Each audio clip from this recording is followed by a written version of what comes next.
आज के लेक्चर में मोनोपोली मार्केट को समझने की कोशिश करते हैं। तो मोनोपोली मार्केट में समझने की कोशिश ये है कि मोनोपोली मार्केट में 3 कारणों से स्थापित होता है। सबसे पहले कंट्रोल ऑफ रॉ मटेरियल की मदद से कि अगर पूरी रॉ मटेरियल में सिर्फ आपका कंट्रोल है तो आपका उस क्षेत्र में मोनोपोली हो जाएगा। जैसे डायमंड कंपनी में डी विलियर्स ग्रुप का मोनोपोली था एक समय, क्योंकि वो पूरी डायमंड माइन अफेयर क्या तो वो पूरी तरह से कंट्रोल करते थे। उसी तरह के दूसरा रीजन हो सकता है टेक्नोलॉजिकल कंट्रोल।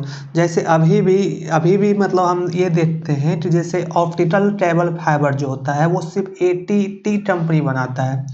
तो वो इस कारण बनाता है क्योंकि उनका टेक्नोलॉजिकल इनोवेशन के कारण उनको उसको बहुत ही उनको एडवांसमेंट हो रही है उस क्षेत्र में, तो इसका उनका उसमें तंत्र मोनोपोली आ गया है। उसी तरह से हम देखते हैं जैसे इंक्रिप्टेड मैसेजिंग सर्विस है तो हम देख सकते हैं उसमें व्हाट्सअप है या टेलीग्राम से इस टाइप का ही ग्रुप है। तो जबकि ओपन सोर्स उसमें कुछ पहले नहीं था, 2017 से पहले। तो यहाँ पर हम देख सकते हैं कि इंक्रिप्शन मैसेजिंग सर्विस में भी ये सब को व्हाट्सएप टेलीग्राम ये सब को वो कंट्रोल आ गया था, पूरा मोनोपोली आ गया था। अब हम तीसरी ये समझने की कोशिश करते हैं कि गवर्नमेंट भी मोनोपोली क्रिएट करता है। जैसे देख सकते हैं कि गवर्नमेंट 1960-1970 में इंडिया में बोलता था कि जैसे कोई जूता बनाने वाला भी कंपनी है तो बोलता था कि सिर्फ जूता यही कंपनी बनाएगा। तो यहाँ भी गवर्नमेंट लाइसेंस की मदद से मोनोपोली क्रिएट करता था क्या कि रिसोर्स को एक ही जगह इस्तेमाल करके अच्छा से इस्तेमाल किया जा सके। टेक्नोलॉजिकल कंट्रोल में देख सकते हैं गवर्नमेंट पेटेंट राइट देता है 20 साल के लिए 25 साल के लिए।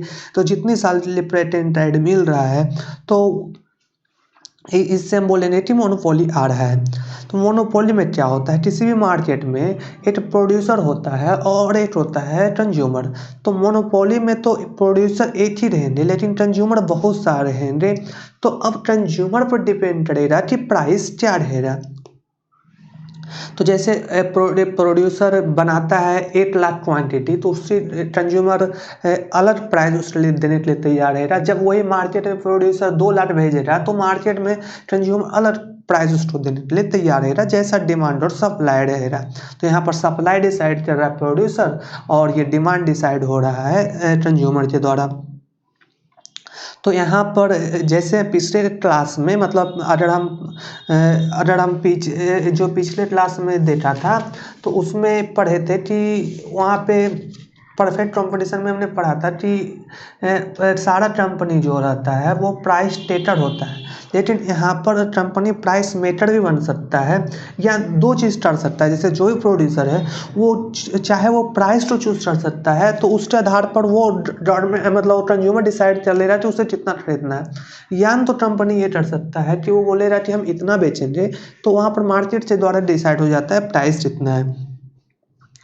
तो अब हम जब इसका चाहे कि total revenue, average revenue, marginal revenue सबका ग्राफ बनाए तो उसके लिए सबसे पहले हमने एक टेबल बनाया है। तो टेबल में देख सकते हैं कि प्राइस हम जब कम करते जाते हैं तो आउटपुट कितनी मार्केट के द्वारा डिमांड होती है, सेल होती है, वो साइड में लिखा हुआ है। तो जैसे हमने प्राइस एटर कम किया है तो आउटपुट हम देख रहे हैं एटर बढ़ा रहे हैं। तो हमारा जो मार्जिनल रेवेन्यू हम देख सकते हैं 10 है, 18 है, 24 है, 28 है, 30 है, 30 है। जब 5 रुपया प्राइस रहता है तो मार्जिनल टोटल रेवेन्यू मेरा 30 रहता है।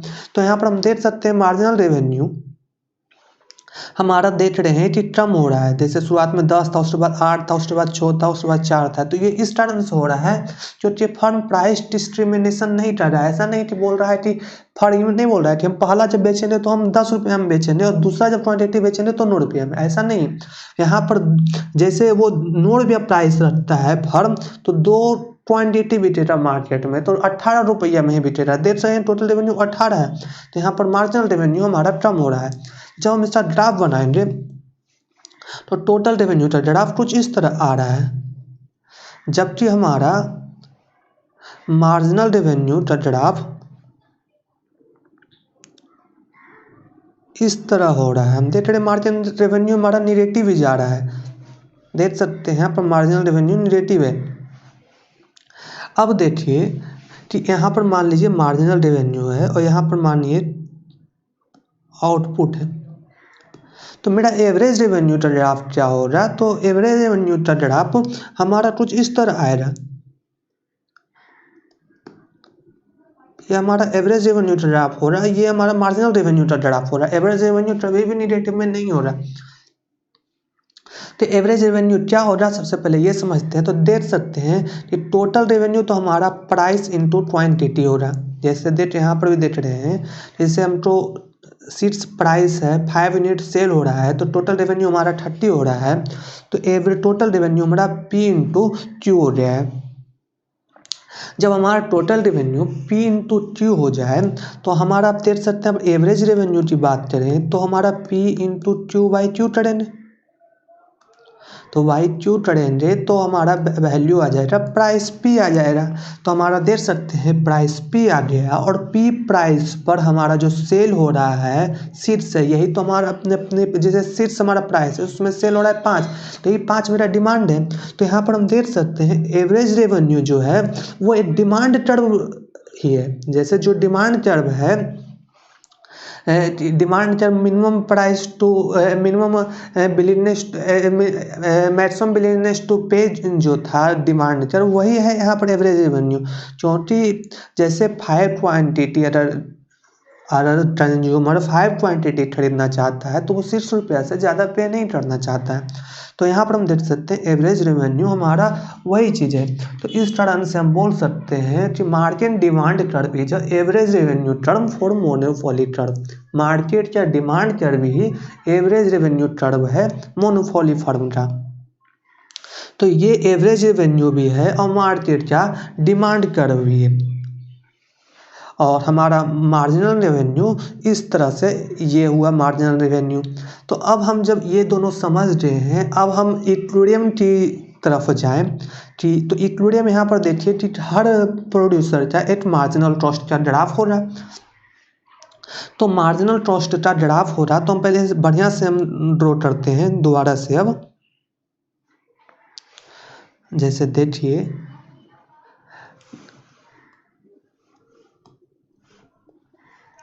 ये हमारा AR हुआ, ये हमारा मार्जिनल कॉस्ट हुआ,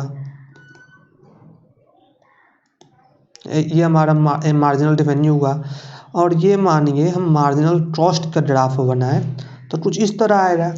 तो आप ये देखिए यहाँ पर AR पर ले लेते हैं मार्जिनल कॉस्ट मार्जिनल रेवेन्यू। तो ये मान लीजिए EM पॉइंट है और ये मान लेते हैं EC पॉइंट है। अब देखिए कि जैसे कोई भी प्रोड्यूसर रहेगा और ये उसका मार्जिनल कॉस्ट है, तो प्रोड्यूसर जैसे यहाँ पर है तो यहाँ पर हम देख सकते हैं इस पॉइंट पे जैसे इतना क्वांटिटी जब प्रोड्यूसर बेच रहा है, देख सकते हैं अभी नेक्स्ट समय में इसका मार्जिनल जो कॉस्ट है अभी भी जब नेक्स्ट आउटपुट बेचता है तो मार्जिनल कॉस्ट का कम है बनिस्पत मार्जिनल रेवेन्यू का। मार्जिनल रेवेन्यू ज़्यादा है मार्जिनल कॉस्ट के अपेक्षा। तो जब ज़्यादा है तो प्रोड्यूसर चाहेगा कि ज़्यादा आउटपुट प्रोड्यूस करे। तो इसी तरह से प्रोड्यूसर कुछ इस दिशा में जाते यहाँ तक पहुँचेगा। अब यहाँ के बाद वो प्रोड्यूसर नहीं चाहेगा आउटपुट प्रोड्यूस करना, क्योंकि उसकी मार्जिनल कॉस्ट ज़्यादा हो जाती है और मार्जिनल रेवेन्यू हमारा कम हो जाता है। उसका प्रोड्यूसर का मार्जिनल रेवेन्यू कम हो जाता है तो नेट प्रोड्यूसर को लॉस होने लगता है। तो ये पॉइंट प्रोड्यूसर के लिए इक्विलिब्रियम पॉइंट रहेगा। लेकिन आप देख सकते हैं इसी पॉइंट पे जैसे इतना क्वांटिटी अगर प्रोड्यूसर बेच रहा है, जैसे मान लेते इसे हम QM बोल दें, तो प्रोड्यूसर देखेगा इतना क्वांटिटी है। जब मानिए प्रोड्यूसर बेचना चाहता है तो वो इतना प्राइस चार्ज कर सकता है। ये हमारा यही तो देखिए डिमांड कर्व था। तो डिमांड कर्व जब QM है तो मार्केट उसको पे करना चाहेगा PM। अगर वो प्रोड्यूसर चाहता है इतना क्वांटिटी ही बेचना तो वो इतना आराम से मार्केट उसको देने के लिए तैयार हो रहा। तो हम देख सकते हैं कि मार्जिनल कॉस्ट से ज़्यादा उसे प्राइस मिल रहा है। तो ये मार्जिनल कॉस्ट से ज़्यादा प्राइस मिल रहा है क्योंकि कंपनी के पास मोनोपोली पावर है। अब एक चीज यहाँ पर और समझिए कि जैसे इक्विलिब्रियम पॉइंट डिसाइड करने के समय हमने बोला था कि जैसे एम आर बराबर एम सी हो तो इक्विलिब्रियम होता है। एक चीज और नोट कीजिए कि यहाँ पर हम मॉडुलस स्लोप भी देखेंगे, तो मार्जिनल रेवेन्यू का जो मॉडुलस स्लोप हो रहा, मतलब जैसे यहाँ पर ये भी बात है कि स्लोप ऑफ मार्जिनल कॉस्ट का modulus more than slope of M R का मॉडुलस भी होता है। इसे हम प्रूफ करके भी दिखा सकते हैं। जैसे देखिए किसी भी कंपनी का जो प्रॉफिट हो रहा, तो जैसे प्रॉफिट क्या हो रहा, जो भी प्राइस रह रहा इंटू क्वांटिटी, ये उसका टोटल रेवेन्यू हुआ, अब माइनस टोटल कॉस्ट कंपनी का। अब हम इसका डिफरेंशिएशन करते हैं प्रॉफिट का, तो D pi by D Q जब हम करते हैं तो हमारा जो वैल्यू आ रहा P plus 2 into D P Y D Q minus T C Q prime हो जाएगा। तो अब हम देख सकते हैं इसकी वैल्यू निगेटिव होगी, क्योंकि देखिए डी पी वाई जो डी क्यू है, देख सकते हैं कि प्राइस बढ़ने के जैसे जब क्यू बढ़ता है यहाँ से यहाँ जाता है तो प्राइस कम हो रहा है, तो डी पी निगेटिव हो रहा है और डी क्यू पॉजिटिव हो रहा, तो इसकी वैल्यू हमारा निगेटिव आएगी। तो जब ये निगेटिव वैल्यू आएगी तो इतना जो मेरा पूरी क्वांटिटी है वो निगेटिव आएगा, मतलब प्राइस से कम आएगा। इतनी को हम ऐड करें तो ये चूंकि निगेटिव है और ये पी है, मानिए कोई भी 10 है, मान लीजिए पी बराबर 10 मान लीजिए, तो ये कुछ निगेटिव है और 10 में ऐड हो रहा है तो 10 से कम हो रहा है। तो ये जो है जैसे P इंटू क्यू क्या था मेरा टोटल रेवेन्यू, टोटल रेवेन्यू का डिफरेंशिएशन करेंगे तो हमारा मार्जिनल रेवेन्यू आएगा, और ये मार्जिनल रेवेन्यू प्राइस से कम हो रहा। हम देख सकते हैं मार्जिनल रेवेन्यू हमारा हमेशा प्राइस, जैसे ए प्राइस है तो मार्जिनल रेवेन्यू हमारा यहाँ पर आ रहा है। तो मार्जिनल रेवेन्यू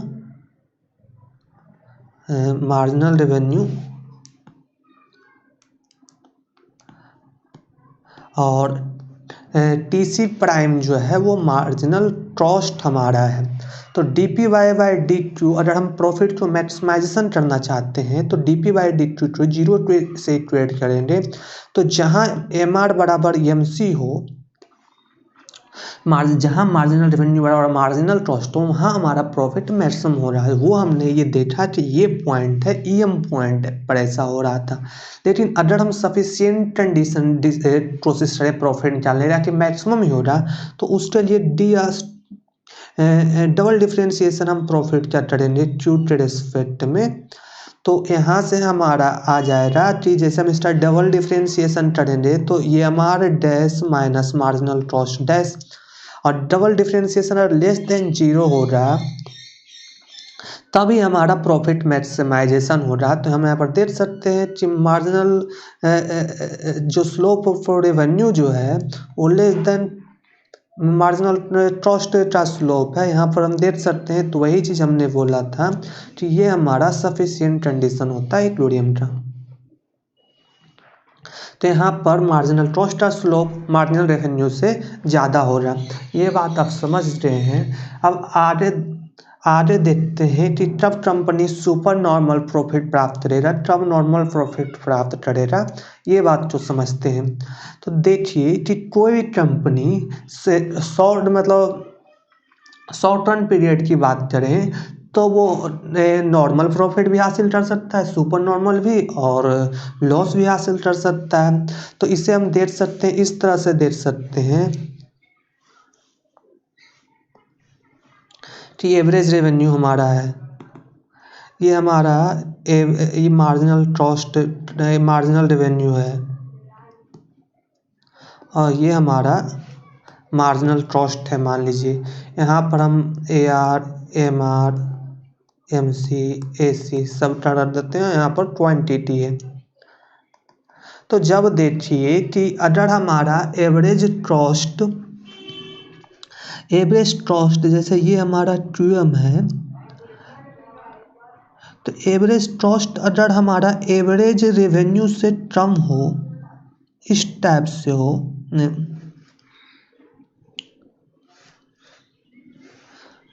अगर हमारा एवरेज ट्रस्ट जो हो वो जैसे जहाँ पर इक्विलिब्रियम आ रहा है उससे लोअर में साइड में हो, तो हम देख सकते हैं इतना तो हमारा टोटल रेवेन्यू हो जाएगा, और इतना हमारा टोटल रेवेन्यू हो जाएगा, और इतना ही हमारा टोटल ट्रस्ट पड़ेगा। तो देख सकते हैं कि ये हमारा रीजन जो है वो पूरी की पूरी हमारा प्रॉफिट है। जब हमारा एवरेज ट्रस्ट का जो ग्राफ है अगर वो एवरेज रेवेन्यू से लोअर रहेगा तो हमारा प्रॉफिट होगा। अब हम चाहते हैं नॉर्मल प्रॉफिट का ग्राफ बनाने के लिए, तो हम कुछ इस तरह बना सकते हैं। उस समय एवरेज ट्रस्ट जो रहेगा वो एवरेज ट्रस्ट टच करते हुए निकलेगा एवरेज रेवेन्यू को। देख सकते हैं यहाँ पर एवरेज रेवेन्यू को टच करते हुए निकल रहा है। तो ये जब टच करते हुए निकलेगा तो यही हमारा एवरेज रेवेन्यू भी हो, टोटल रेवेन्यू भी होगा, और टोटल ट्रस्ट भी हमारा यही होगा। तो जब हमारा टोटल ट्रस्ट भी यही है, टोटल रेवेन्यू भी इतनी है, तो हमारा सिर्फ नॉर्मल प्रॉफिट होगा। तो नॉर्मल प्रॉफिट में भी एक यहाँ पर इकोनॉमिक बेनिफिट तो जीरो होता है, लेकिन अकाउंटेंसी बेनिफिट होता है।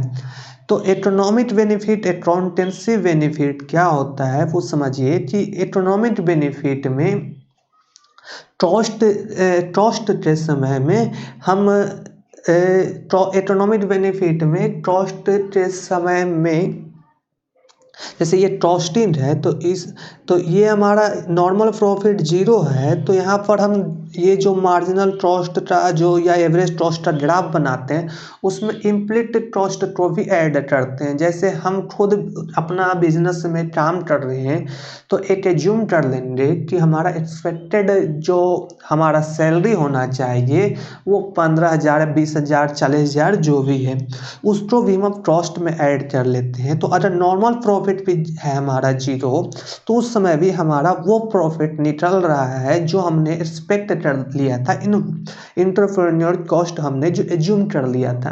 इसे ही हम बोलते हैं अकाउंटिंग ट्रस्ट। मतलब अकाउंटिंग ट्रस्ट में हम इम्प्लिट ट्रस्ट को ऐड नहीं करते हैं। तो जिस समय हमारा नॉर्मल प्रॉफिट जीरो भी हो रहा है उस समय हमारा अकाउंटिंग ट्रस्ट हो रहा है, वो हमारे सैलरी एक्सपेक्टेड प्रॉफिट के बारे में बता रहा है जो एक एंटरप्रेन्योर एज्यूम करता है। अब हम इसी तरह से ये हमने देखा नॉर्मल प्रॉफिट का ग्राफ बनाया। अब हम चाहते हैं कि क्या लॉस भी हो सकता है शॉर्ट रन में, तो शॉर्ट रन में लॉस भी हो सकता है। तो वो इस तरह से शॉर्ट रन में लॉस हो सकता है। अगर हम उसका ग्राफ बनाने की कोशिश करें तो इस तरह से आएगा। उसका यहाँ पर इस समय जो एवरेज ट्रस्ट का जो ग्राफ बनेगा वो एवरेज रेवेन्यू से ऊपर रहेगा। तब जब एवरेज रेवेन्यू से ऊपर रहेगा तो हम देख सकते हैं हमारा रेवेन्यू तो इतना हो रहा है, लेकिन इसी समय हमारा जो ट्रस्ट हो रहा है क्यूएम पर इतना हो रहा है। तो हम देख रहे हैं एवरेज रेवेन्यू से ज़्यादा है ट्रस्ट, तो ये हमारा पूरा के पूरा लॉस हो रहा है। तो यहाँ पर हम देख सकते हैं कि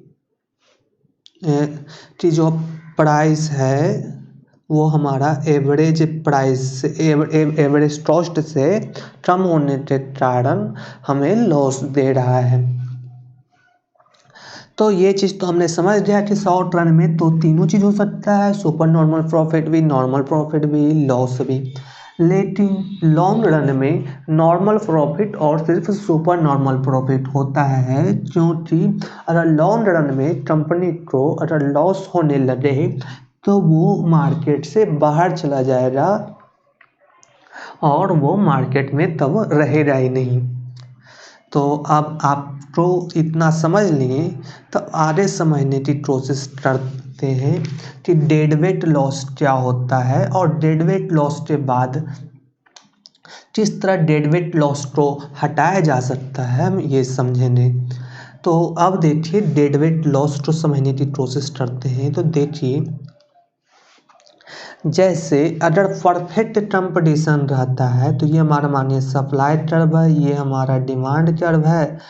तो एडम स्मिथ ने बोले थे कि इस पर कि नॉर्मल अगर पूरी तरह से मार्केट स्वतंत्र है तो सारा जो कंज्यूमर रहेगा अपना बेनिफिट सोचकर डिसीजन लेगा, उसी तरह से जो सारा प्रोड्यूसर बेस्ट बेनिफिट सोचकर डिसीजन लेगा और मार्केट पूरी तरह से कंपटीशन फुल कंपटीशन में रहेगा और इस कारण से डेट वेट लॉस जीरो हो रहा। तो वो एज्यूम करके चले थे कि मार्केट उस पॉइंट पर इक्विलिब्रियम में हो रहा जिस पॉइंट पर मार्केट पे जो कंज्यूमर विलिंगनेस टू पे है और जो सप्लायर है उसका विलिंगनेस टू चार्ज जहाँ पर मैच करेगा वहाँ पर इक्विलिब्रियम स्थापित हो रहा। वो इनविजुअल हैंड की थ्योरी दिए थे। तो वो हमने जिस तरह मार्केट पर परफेक्ट मार्केट कंपटीशन में हमने देखा था कि वहाँ पर भी हम देख रहे थे कि विलिंगनेस टू पे और विलिंगनेस टू सेल वहाँ पर मैच कर रहा था। तो अब अगर सोचिए कि जैसे यहाँ पर डिमांड कर्व हमारा AR है, डिमांड कर्व हमारा AR है और जो डिमांड कर्व हमारा AR है और सप्लाई कर्व हमारा, चूँकि हम सप्लाई कर्व मोनोपोली में नहीं ड्रॉ कर सकते हैं तो मान लेते हैं मार्जिनल कॉस्ट हमारा सप्लाई कर्व है। ऐसा क्यों मान लेते हैं? क्योंकि मान लीजिए ये हमारा एक प्राइस है, मान लीजिए इसी ग्राफ में प्राइस ये है और जब मार्जिनल कॉस्ट प्राइस से ऊपर जाने लगे तो नेक्स्ट यूनिट जब प्रोड्यूसर सेल करेगा तो मार्जिनल कॉस्ट उसका प्राइस से ज़्यादा हो रहा। तो यहाँ पर हम देख सकते हैं मिनिमम मार्जिनल कॉस्ट अगर मिनिमम विलिंगनेस टू सेल है, मिनिमम विलिंगनेस टू सेल कोई भी हम लास्ट यूनिट बनाते हैं तो चाहे नहीं तो कम से कम हमें उतना प्राइस मिल जाए। तो जब हमें उतना प्राइस नहीं मिलेगा तो हम क्यों सेल करेंगे, नहीं सेल करेंगे। तो इस तरह से एज्यूम कर लेते हैं कि मान लेते हैं कि मार्जिनल कॉस्ट हमारा विलिंगनेस टू से है, मिनिमम विलिंगनेस में अगर हमें मिनिमम उतना प्राइस तो देगा तब हम उसे सेल करेंगे। तो हम देख सकते हैं यहाँ पर चूँकि मार्जिनल यहाँ पर देख सकते हैं मार्जिनल कॉस्ट हमारा ये है तो यहाँ पर देख सकते हैं कि इक्विलिब्रियम इस पॉइंट पर हो रहा है क्योंकि प्रोड्यूसर यहाँ पर खुद अपने फायदा के लिए डिसीजन ले रहा है, सिर्फ अपना फायदा के लिए डिसीजन ले रहा है। जैसे हम देख सकते हैं कि आपके पास मान ली एक कार है तो कार में आप जब जा रहे हैं रास्ते में तो जैसे मानिए आपका कार में 4 लोग को बैठने की जगह है तो आप 4 लोग बैठ जाते हैं तो आप चलते बनते हैं, चाहे रोड पर पैदल ही कोई क्यों नहीं जा रहा हो। लेकिन अगर कोई पब्लिक बस है तो वहाँ पर मानिए उसमें 40 सीट भी है तो 40 सीट अगर फुल भी हो जाए तो पब्लिक ने बस 41वां 42वां 43वां आदमी को भी बैठा लेता है। क्यों? क्योंकि उसका पर्पस जो होता है, पर्पस उसका होता है कि मतलब पूरी समाज की भलाई होना। यहाँ पर आपका जब कार है तो सिर्फ आप अपनी भलाई के बारे में सोचते हैं। तो यहाँ पर हम देख सकते हैं ये 40 व्यक्ति जो बैठे हुए हैं वो 41वां व्यक्ति आने से उनको परेशानी हो रहा, मतलब इंडिविजुअल को परेशानी हो रहा। लेकिन एवरेज देखा जाए तो नेट हमारा जो हो रहा वो प्रॉफिट बढ़ जाएगा। नेट प्रॉफिट मतलब 41वां आदमी को भी एक जगह से दूसरे जगह जाने में फ़ायदा हो रहा है। तो एवरेज जो होता है वो हमारा एक बृहत दृष्टिकोण है और ये हमारा जो एकदम सिंगल हम देख रहे हैं कार में, ये हमारा जैसा एक संकीर्ण दृष्टिकोण है, हम सिर्फ अपना फ़ायदा देख रहे हैं। तो अगर हम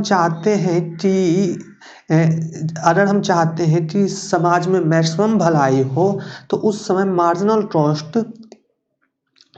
कॉस्ट को मैं आप बोलते हैं मिनिमम विलिंगनेस टू प्रोड्यूस, अगर वो मैक्सिमम विलिंगनेस टू सेल से जब मैच करेगा तो समाज का उस समय मैक्सिमम भलाई हो रहा। मैक्सिमम विलिंगनेस मैक्सिमम विलियनेस टू पे है वो डिमांड टर्म है। अगर ये मैक्सिमम विलियनेस टू पे मिनिमम विलियनेस टू सेल से मैच करेगा, मतलब एवरेज रेवेन्यू बराबर मार्जिनल कॉस्ट जब होगा, तो उस समय हमारा मैक्सिमम समाज का बेनिफिट होगा। क्यों, इस तरह से हम देख सकते हैं, जैसे ये हमारा पीसी है और ये हमारा इक्विलिब्रियम पॉइंट पर क्यूसी है। तो देख सकते हैं कि जैसे मानिए जब क्वांटिटी इतना मानिए सेल होना चाहता है, मात्र इतना क्वांटिटी सेल होना चाहते हैं यहाँ से यहाँ तक, तो उस समय जो कंज्यूमर का विलियनेस टू पे है वो हम विलियनेस टू पे इस क्वांटिटी पर इतना है। और चूँकि इक्विलिब्रियम प्राइस से मार्केट में चार्ज होता है पीसी, तो उस समय ये इतना जो हमारा है वो कंज्यूमर का सरप्लस हो जाता है। उसी तरह से जब क्वांटिटी कम प्रोड्यूस होता है तो मार्जिनल कॉस्ट कम होता है प्रोड्यूसर का, तो वो चाहता है कि मिनिमम विलियनेस टू सेल जो है उसका प्रोड्यूसर का वो मात्र इतना ही है। और जबकि मार्केट उस पे इतना चल रहा है, तो यहाँ पर उसका इसने यहाँ पर सप्लायर क्या प्रोड्यूसर क्या सरप्लस हो जाता है। तो इसी तरह से अगर हम इसकी एरिया की बात करें, तो ये जो पूरी एरिया जो होती है, जैसे ये पूरी एरिया जो होती है वो हमारा कंज्यूमर सरप्लस होता है, और ये पूरी एरिया जो होती है ये हमारा प्रोड्यूसर सरप्लस है। ये हमारा प्रोड्यूसर सरप्लस है। ये हरा वाला प्रोड्यूसर सरप्लस है और येलो वाला हमारा कंज्यूमर सरप्लस है।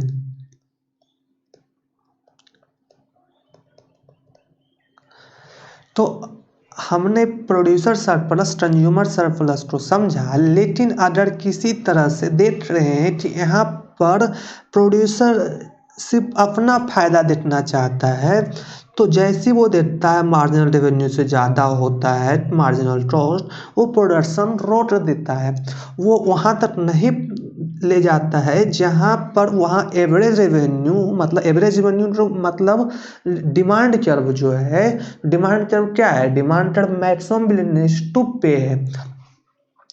तो मैक्सिमम विलियनेस टू पे तक नहीं ले जाता है, इस कारण समाज का मैक्सिमम प्रॉफिट नहीं होता है। तो यहाँ पर प्रोड्यूसर का मैक्सिमम प्रॉफिट होता है। तो इस कारण से हम देख सकते हैं कि अगर मानिए हम ट्रेड को रेस्ट्रिक्ट कर दे, जैसे हम ट्रेड को इतना तक ही करें, तो ये जो हमारा पूरा रीजन है ये हमारा सरप्लस लॉस हो रहा है, वेलफेयर लॉस हो रहा है। इतना तो हमारा लॉस हो रहा है कंज्यूमर सरप्लस, और इतना हमारा लॉस हो रहा है प्रोड्यूसर के कारण प्रोड्यूसर सरप्लस। तो अब हम ये देखते हैं कि यहाँ पर बढ़िया सा इसे देखने की चाह रखें तो इस तरह से समझ सकते हैं, जैसे एवरेज रेवेन्यू का ग्राफ ये है मोनोपोली में, एवरेज मार्जिनल रेवेन्यू का ग्राफ ये है, मार्जिनल कॉस्ट ये है। तो हम देख सकते हैं कि अगर ये हमारा इक्विलिब्रियम है और ये हमारा क्वांटिटी जो सोल हो रहा है मार्केट में वो इक्विलिब्रियम पर है, प्राइस यहाँ पर पीएम चार्ज हो रहा है। तो यहाँ देख सकते हैं कि अगर इतना ही क्वांटिटी प्रोड्यूस होता तो मिनिमम विलियनेस टू सेल प्रोड्यूसर का इतना ही होता, लेकिन इतना मिल रहा है उसे। तो ये पूरा जो रीजन है ये हमारा प्रोड्यूसर सरप्लस हो जाएगा, जबकि ये हमारा मात्र इतना जो रीजन है ये हमारा कंज्यूमर सरप्लस है। और ये जो पूरी रीजन देख रहे हैं हम, ये पूरी रीजन जो है ये पूरी की पूरी वेलफेयर लॉस हो गया है, क्योंकि ट्रेड रेस्ट्रिक्ट हो गया है क्यूएम के पास। तो अगर हम चाहते कि नहीं पूरी जितना कम्पिटिटिव मार्केट में जितना वेलफेयर होता है हम चाहते हैं उतना ही वेलफेयर हो, तो उस समय सरकार प्राइस रेगुलेशन करता है। तो हम अब प्राइस रेगुलेशन की बात को समझते हैं। तो ये जो वेलफेयर टू लॉस होता है उससे टर्म दिया गया है डेडवेट लॉस, इससे टर्म दिया गया है डेडवेट लॉस।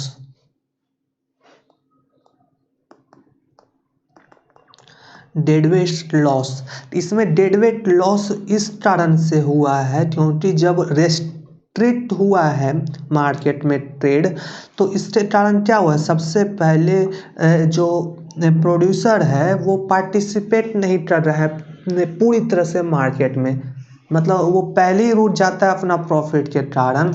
और दूसरा क्या होता है कि यहाँ पर जो कंज्यूमर है वो मार्केट में उनको बेस्ट तरीक़ा से सर्व नहीं होता है, क्योंकि उनको अगर कम प्राइस रहता तो वो कम प्राइस मानिए रहता, ये प्राइस रहता तो वो इतनी क्वांटिटी खरीदते। तो इतनी क्वांटिटी कम खरीद रहे हैं तो उनको जो यूटिलिटी मिल रहा है वो कम मिल रहा होगा। तो हम चाहते हैं कि मार्केट का बेहतर ढंग से सर्व हो और पूरी तरह से प्रोड्यूसर मार्केट में पार्टिसिपेट करें, उसके लिए हम प्राइस रेगुलेशन करते हैं। तो जब हम प्राइस रेगुलेशन करते हैं तो इसे हम दो केस में देख सकते हैं। केस 1 है सिंपल मोनोपोली के केस में और सेकेंड है नेचुरल मोनोपोली के केस में। तो सबसे पहले सिंपल मोनोपोली के केस में देखते हैं। तो जो अब तक हमने पढ़ा था वही सिंपल मोनोपोली केस था।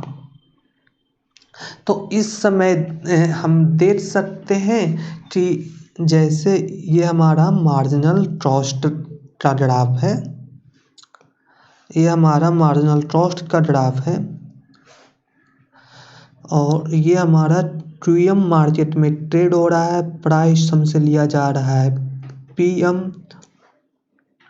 और सरकार चाहती है कि मार्केट में ट्रेड क्यूसी क्वांटिटी हो। तो सरकार अगर मार्केट में क्यूसी क्वांटिटी ट्रेड होना चाहता है तो देख सकता है कि क्यूसी क्वांटिटी को मार्केट में बेचने के लिए जो प्राइस होना चाहिए वो पीसी होना चाहिए, प्राइस पीसी होना चाहिए। तो अगर मान लीजिए कि गवर्नमेंट ये बोल दे, जैसे अगर गवर्नमेंट ये बोल दे कि आपको क्यूसी क्वांटिटी तक, प्रोड्यूसर को बोले कि आपको क्यूसी क्वांटिटी तक आपको जो प्राइस है वो पीसी रखना है ना कि पीएम, मतलब बोल रहे हैं कि आपको क्यूसी क्वांटिटी तक प्राइस पीसी रखना है। तो जब प्राइस पीसी रखा जाएगा तो एवरेज रेवेन्यू का जो ग्राफ रहेगा वो क्यूसी तक यही बन जाएगा, एवरेज रेवेन्यू का ग्राफ भी यही बन जाएगा, मार्जिनल रेवेन्यू का भी ग्राफ यही बन जाएगा। जैसे आप समझ सकते हैं कि जैसे पहली क्वांटिटी है उसका भी 10 रुपया प्राइस रखो भाई, सेकेंड क्वांटिटी भी बेच रहा है उसको भी 10 रुपया क्वांटिटी आपको प्राइस रखना पड़ेगा, थर्ड भी बेच रहे हैं तो भी, सेकेंड भी बेच रहे हैं थर्ड भी बेच रहे हैं तो आपको उसका मतलब दो क्वांटिटी, मतलब बोला ये जा रहा है सॉरी कि जब 1 क्वांटिटी भी बेचना चाहते हैं तब पर भी आपको 10 रुपये प्राइस रखना पड़ेगा, 2 भी बेचना चाहते हैं तब पर भी 10 और 3 भी बेचना चाहते हैं तब पर भी 10 आपको प्राइस रखना पड़ेगा पर यूनिट, ये बोला जा रहा है। तो यहाँ पर हम देख सकते हैं कि जैसे टोटल रेवेन्यू क्या हो रहा है, टोटल रेवेन्यू तो हमारा 1 × 10 हो रहा है और एवरेज रेवेन्यू की बात करें तो 1 × 10/1 बराबर 10 आ जाएगा। उसी तरह इसमें भी टोटल रेवेन्यू भी हमारा 20 आएगा और एवरेज रेवेन्यू हमारा 10 आएगा और यहाँ पर भी टोटल रेवेन्यू हमारा 30 आएगा और एवरेज रेवेन्यू हमारा 10 आएगा।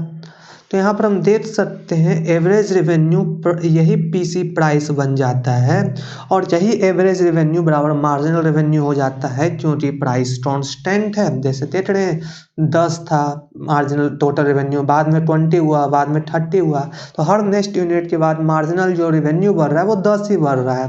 तो एवरेज रेवेन्यू बराबर मार्जिनल रेवेन्यू और उसके बाद हमारा मार्जिनल रेवेन्यू का ग्राफ कुछ ये नॉर्मल बन जाएगा क्योंकि सरकार बोल रहा है कि पीसी प्राइस आप लोग क्यूसी क्वांटिटी तक आप बेचना चाहते हैं, क्यूसी क्वांटिटी तक आपको प्राइस पीसी रखना पड़ेगा, ये गवर्नमेंट ने पहले से बोल दिया है। तो जब गवर्नमेंट ने ऐसा बोल दिया है तो मार्जिनल कॉस्ट हम देख सकते हैं अब इसी पॉइंट से पास हो रहा है। जब मार्जिनल कॉस्ट इस पॉइंट से अब देख रहे हैं पास हो रहा है तो यहाँ पर क्या हो रहा है कि यहीं पर इक्विलिब्रियम हो रहा है, क्योंकि इससे ज़्यादा जब मार्केट में बेचने जाएंगे तो मार्जिनल कॉस्ट ज़्यादा हो जाएगा और एवरेज रेवेन्यू